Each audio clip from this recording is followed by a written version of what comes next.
Good morning बच्चे। मैं अशोक यादव आज एक कक्षा 4 का हिंदी व्याकरण लेके आए हैं, जिसमें आज हम पार्ट 5 वचन पढ़ेंगे।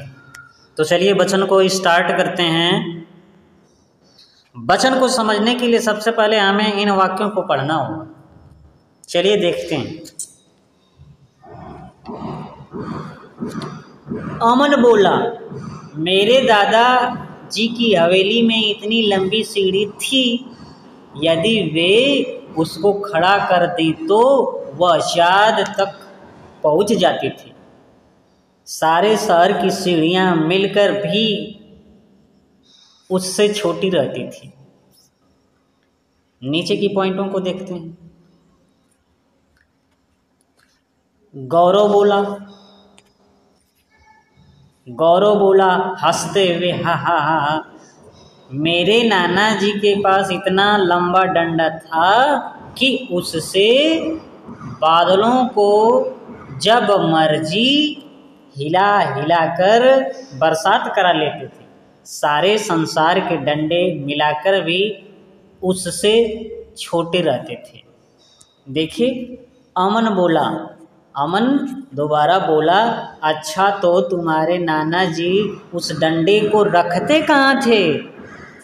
गौरव बोला, उसी हवेली में जहाँ तुम्हारे दादाजी सीढ़ियाँ रखते थे। जहाँ तुम्हारे दादाजी सीढ़ियाँ रखते थे, वहीं हमारे जो है दादाजी क्या करते थे? डंडे को रखते थे।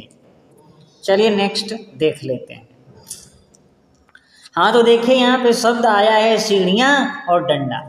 तो सीढ़ियाँ जो शब्द है वो एक वचन का बोध करता है। सीढ़ी जो शब्द है वो एक वचन का, और जो सीढ़ियाँ हैं वो बहुवचन का बोध करा रहा है। डंडा एक वचन का बोध करा रहा है और डंडे बहुवचन का। यानी वचन से जो है एक या अनेक होने का पता चलता है। वचन किसे कहते हैं? जिन शब्दों से एक या अनेक होने का पता चलता है उसे हम क्या कहते हैं?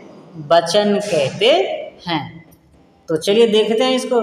यहाँ पर आए सीढ़ी और डंडा शब्द उनके एक होने का तथा सीढ़ियाँ और डंडे शब्द उसके एक से अधिक होने का बोध करा रहे हैं। इसे वचन कहते हैं। वचन इसे क्या कहते हैं? इसे वचन कहते हैं। वचन संज्ञा शब्द की संख्या के बारे में बताता है। वचन जो है संज्ञा शब्द की संख्या के बारे में, वचन जो है संख्याओं को इंगित करता है, बताता है। चलिए देखते हैं। संज्ञा शब्द का जो रूप उसकी संख्या बताए उसे वचन कहते हैं। यानी वचन से हमें संख्याओं के बारे में पता चल जाता है। कोई वस्तु या कोई संज्ञा एक है तो एक वचन, और कोई वस्तु या कोई संज्ञा बहुत सारी हैं, अनेक हैं, तो वो बहुवचन कहलाती हैं। अब देख लीजिए वचन के भेद। वचन के मुख्यतः दो भेद हैं। वचन के कितने भेद हैं? दो भेद हैं। वचन के मुख्यतः जो हैं दो भेद हैं। कौन कौन से? देख लेते हैं उसे। देख लीजिए। पहला है एक वचन और दूसरा है बहुवचन। पहला एक वचन और दूसरा बहुवचन। वचन के दो भेद, पहला एक वचन और दूसरा बहुवचन है। चलिए देखते हैं। अब हम एक वचन के बारे में पढ़ेंगे। एक वचन के बारे में हमें पढ़ना। देखिए एक वचन।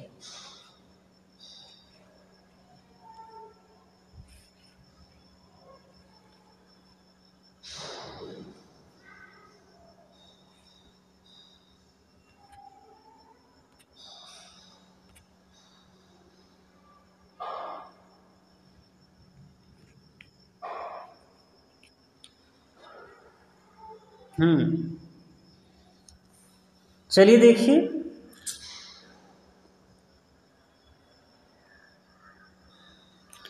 हमें क्या पढ़ना था?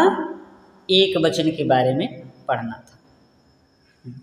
एक वचन का अर्थ है प्राणी या वस्तु का संख्या में एक होना।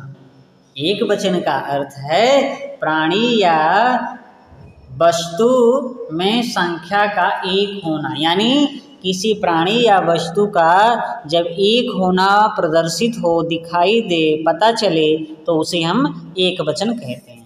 जैसे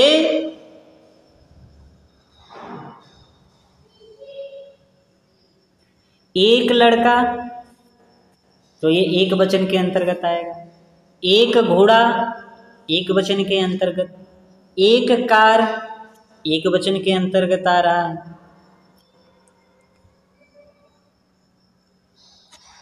एक बिल्ली है एक वचन के अंतर्गत आ रही है।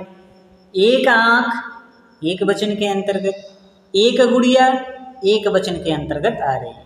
यानी एक संख्या का बोध हो रहा है, केवल एक का बोध हो रहा है, तो एक वचन के अंतर्गत वो आएगा। नीचे देखिए, चित्र में दी गई वस्तु में प्राणी संख्या में एक एक हैं। यहाँ एक वचन है। यहाँ क्या है? एक वचन है। परिभाषा से समझ लेते हैं। संज्ञा शब्द के जिस रूप से उसके एक होने का बोध हो उसे एक वचन कहते हैं। संज्ञा शब्द से जिस रूप से उसके एक होने का बोध हो उसे एक वचन कहते हैं। बहुवचन के बारे में भी समझ लेते हैं। बहुवचन जो है, बहुवचन का अर्थ होता है प्राणी या वस्तु का संख्या में एक से अधिक होना। बहुवचन का अर्थ है प्राणी या वस्तु का संख्या में एक से अधिक होना।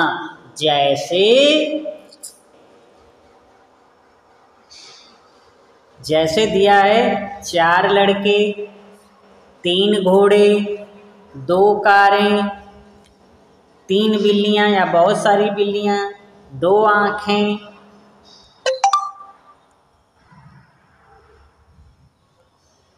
4 गुड़िया। कितनी गुड़िया? 4 गुड़िया। इसलिए यहाँ पे बहुत सारी संख्या प्रदर्शित हो रही है, दिखाई दे रही है। इसीलिए यहाँ पे बहुवचन के अंतर्गत ये शब्द आएंगे। जैसे 3 बिल्लियाँ, 2 आंखें, 4 गुड़िया, ये किसके अंतर्गत आएंगे? बहुवचन के अंतर्गत आते हैं। इनकी परिभाषा को भी देख लेते हैं। संज्ञा के जिस रूप से उसके एक से अधिक होने का बोध हो उसे क्या कहते हैं? उसे हम बहुवचन कहते हैं। तो बच्चे, आप सभी इसे अच्छी तरह से याद करेंगे और कॉपी पे नोट करेंगे, और फिर अगले दिन हम मिलेंगे। तब तक के लिए नमस्कार।